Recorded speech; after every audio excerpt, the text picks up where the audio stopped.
Bienvenue encore sur votre chaîne Solution TV. Aujourd'hui, nous allons apprendre à déterminer le domaine de définition de cette fonction. Nous allons après avoir déterminé le domaine de définition, nous allons essayer de déterminer les limites aux bornes de df. Mais avant d'entrer dans le vif du sujet, nous vous demandons de vous abonner, de mettre un like, d'activer la cloche de notification. N'oubliez pas aussi de partager la vidéo. Maintenant, pour déterminer le domaine de définition d'une fonction de ce genre, là on a trois expressions. On a f qui est égal à x carré sur ln de x plus 1 si x est plus grand que moins 1.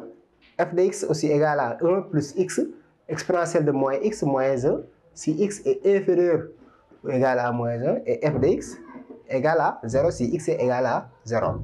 Dans ce qu'on fait, on va appeler cette expression f comme f1 de x et ici on va prendre comme f2 de x.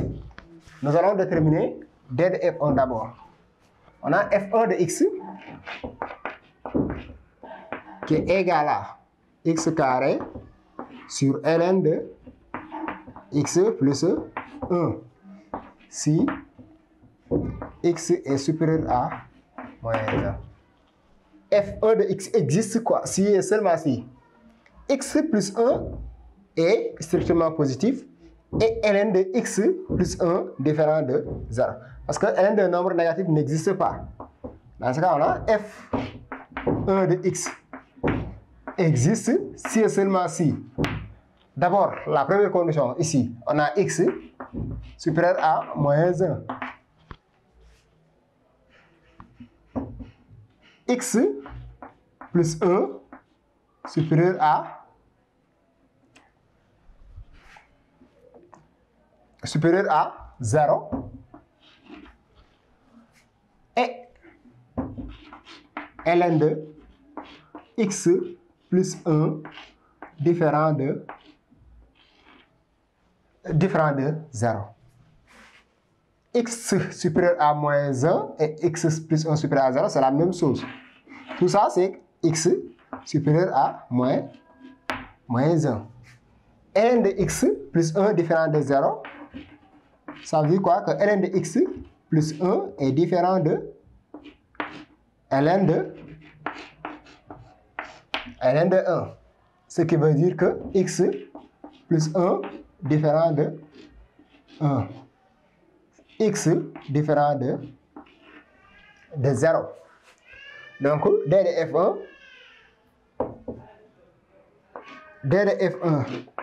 de x, d de f1 égale à moins 1, 0, union 0 plus l'infini. Parce qu'on a x supérieur à moins 1 et x différent de 0. Donc ici, on ouvre en 0. Si on a x supérieur à moins 1, tout simplement, c'est moins 1 jusqu'à plus l'infini. Et x différent de 0, on ouvre. Donc c'est moins 1, 0, union 0 plus l'infini. Et après, nous allons chercher d de f2. On a f2 de x égale 1 plus x exponentielle de moins x moins 1 si x inférieur ou égal à moins 1. Ici, quel que soit x inférieur ou égal à moins 1, f2 de x est défini. Ce qui veut dire que d de f2 de x, d de f2 égale à, parce que là on sait que 1 plus x est défini sur R. Maintenant, et x inférieur à moins 1, exponentielle de x moins 1 aussi est défini si x est inférieur à égal à moins 1. Donc d de f de x égale à moins 1 plus l'infini.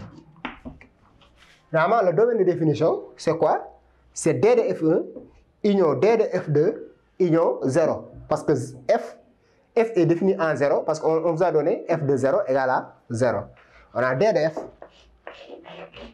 égale à d de f1 union d de f2 union 0 qui est égal à moins,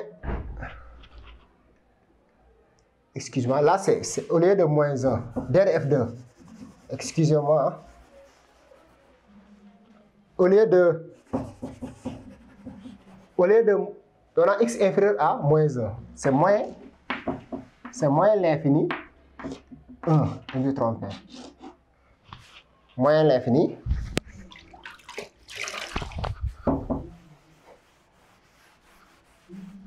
c'est une erreur. Là, c'est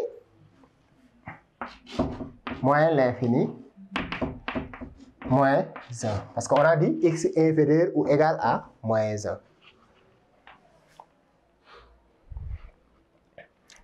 Donc, je veux dire que maintenant, c'est moins 1, 0, union 0, plus l'infini, union moins l'infini moins 1, union le singleton 0. Et là, si vous regardez bien, on peut dire que c'est moins l'infini. Ici, moins 1 n'appartient pas au premier intervalle, mais moins 1 appartient à ici. 0 aussi n'appartient pas à DDF1, mais 0 et appartient à DDF, parce que c'est l'union. Donc, on peut dire que maintenant, DDF, c'est R. Ce qui est égal à R. Moins l'infini, moins 1, union, moins 1, 0, union, 0, plus l'infini. Union, le 0 là, c'est R. Donc, DDF égale à R. Maintenant, nous allons déterminer les limites aux bornes de DDF. Maintenant, puisque DDF égale à R, nous allons déterminer les limites aux bornes de DDF. On va déterminer limite quand x tend vers plus l'infini de f de x et limite quand x tend vers moins l'infini de f de x. On a limite quand x tend vers moins l'infini de f de x égale à limite quand x tend vers moins l'infini. C'est là où si x est tend vers moins l'infini, ça veut dire que x est inférieur ou égal à moins 1. Donc, on va prendre cette expression-là. De 1 plus x exponentielle de moins x moins 1. Je peux dire que c'est égal à limite quand x tend vers moins l'infini de 1 plus x.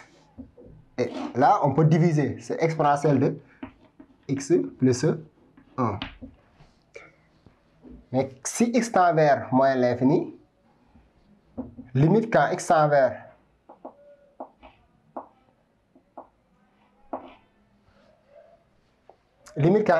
moins l'infini de exponentielle de x plus 1, c'est 0. Donc c'est 0 plus. 0 plus parce que exponentielle est toujours positive. Et limite quand x tend vers moins l'infini de 1 plus x, c'est moins l'infini. Donc là, si on regarde bien, c'est moins l'infini sur 0 plus, qui est toujours égal à moins l'infini.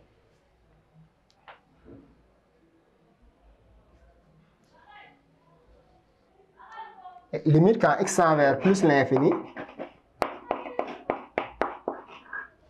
de f de x égale à limite quand x tend vers plus l'infini, parce que si x tend vers plus l'infini, ça veut dire que x est plus grand que moins 1, de x carré sur ln de x plus 1.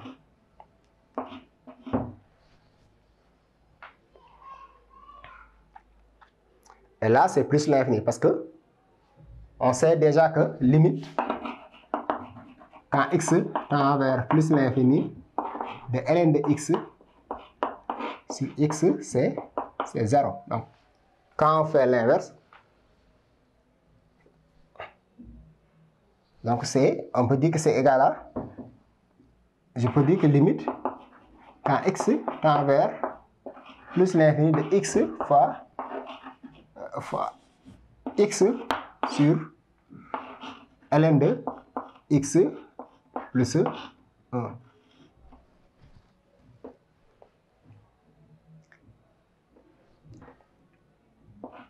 Qui est égal à limite quand x tend vers plus l'infini de ln de x plus 1, c'est la même chose de dire que c'est limite quand x tend vers plus l'infini de ln de x plus 1, c'est la même chose de dire que c'est limite quand x tend vers plus l'infini de ln de x, parce que x tend vers plus l'infini, qui est égal à limite quand x tend vers plus l'infini de x fois x ln de x. On sait que limite quand x tend vers plus l'infini de x ln de x, c'est plus l'infini. Multiplié par plus l'infini, c'est plus l'infini. Donc, c'est ça les limites aux bornes de d de f. Parce que là, on sait que si limite, quand x tend vers plus l'infini de ln de x sur x, là, c'est 0. Donc, ça veut dire que si on calcule l'inverse, cette inverse-là va tendre vers plus l'infini. On va maintenant déterminer la continuité de f en moins 1. D'abord, ce que nous avons est en 0. Ce que nous allons faire, nous allons calculer la continuité de f en moins 1. Et pour calculer, et là d'abord, il faut calculer f de moins 1. Pour calculer f de moins 1, on va utiliser cette expression là où on a inférieur ou égal. On a f de moins 1 égale 1 moins 1 exponentielle de moins 1 plus 1 qui est égal à, là on a 0, donc c'est 0 exponentielle de 2 qui est toujours égal à 0. 0 fois exponentielle. Donc, et après on va calculer la limite. Limite quand x tend vers moins 1 plus de f de x égale à limite quand x tend vers moins 1 plus c'est cette expression là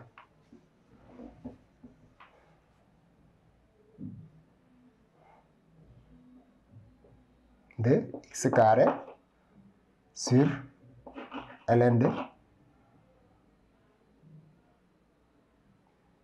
x plus 1 qui est égal à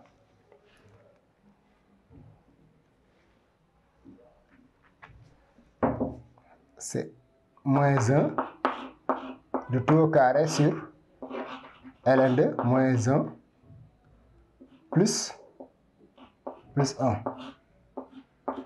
Donc c'est 1 sur ln de, on peut dire que c'est 0 plus. ln de 0 plus, c'est moins l'infini. C'est 1 sur moins l'infini, c'est 0. Donc ça veut dire quoi? Que f est contenu à droite en 1. À moins 1, f est contenu à droite en moins 1. Et nous allons calculer maintenant la continuité à gauche. On a limite quand x tend vers moins 1 moins de f de x égale limite quand x tend vers moins 1 moins de moins 1 moins, c'est cette expression-là. Donc de 1 plus x exponentielle de moins x moins 1 qui est égal à, là on peut calculer directement parce que f est défini en, cette expression-là est définie en moins 1. Donc c'est moins 1, c'est 1 moins 1 exponentielle de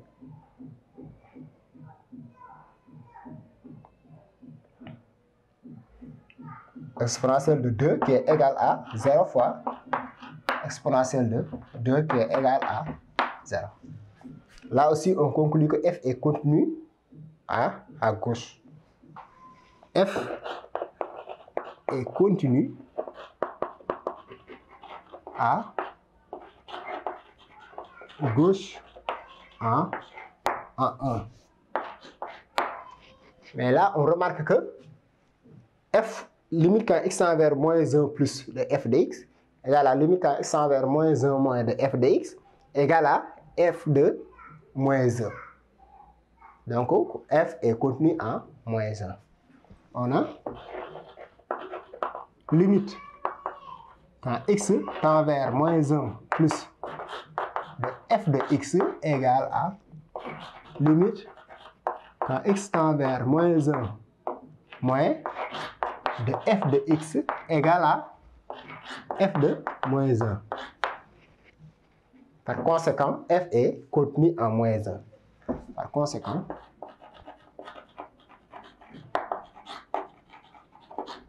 f est contenu en moins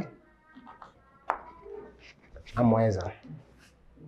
Donc ça, la continuité en moins 1. Maintenant, nous allons calculer déterminer la continuité f en 0. Continuité de f en 0. Là, le notion nous dit que f de 0, c'est 0. f de 0 égale à 0. Maintenant, nous allons calculer la limite quand x tend vers 0 de f de x. Quand x tend vers 0 de f de x égale limite quand x tend vers 0 de... Maintenant, on va voir quelle expression que nous allons choisir. Là, on sait que 0 est plus grand que moins 1. Donc 0, on ne prend pas cet intervalle-là. 0 est ici. 0 est plus grand que moins 1. Donc, pour calculer la limite quand x tend vers 0 de f de x, nous allons choisir cette expression-là. Parce que c'est là où les x sont supérieurs à moins 1. Donc, c'est x carré ln de, excusez-moi, x carré sur ln de x plus 1. Qui est égal à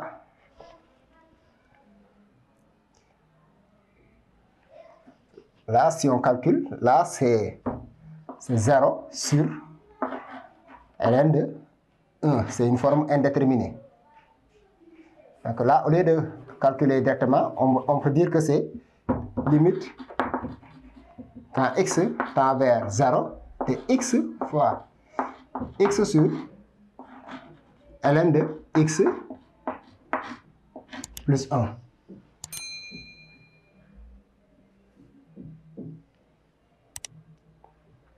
Là, c'est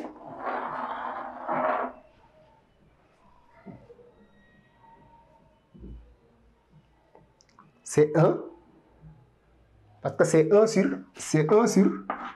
f' de, si on prend par exemple f' de x égale à, si on prend f de x,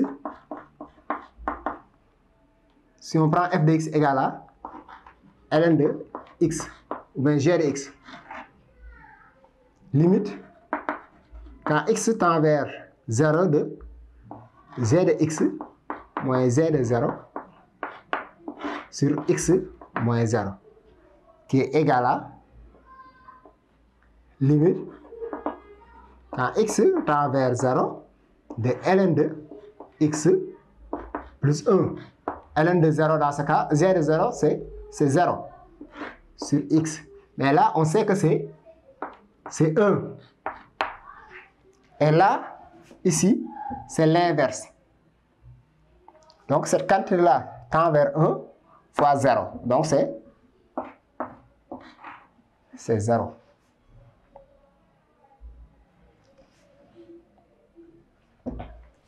Limite quand x tend vers 0 de ln de x plus 1 sur x égale à 1. Donc, tout ça encore, ça tend vers 1 et fois 1 fois 0, c'est 0. Ce qui veut dire quoi? Que f est contenu en 0. F est contenu en 0. Car limite quand x tend vers 0 de f de x égale à f de 0.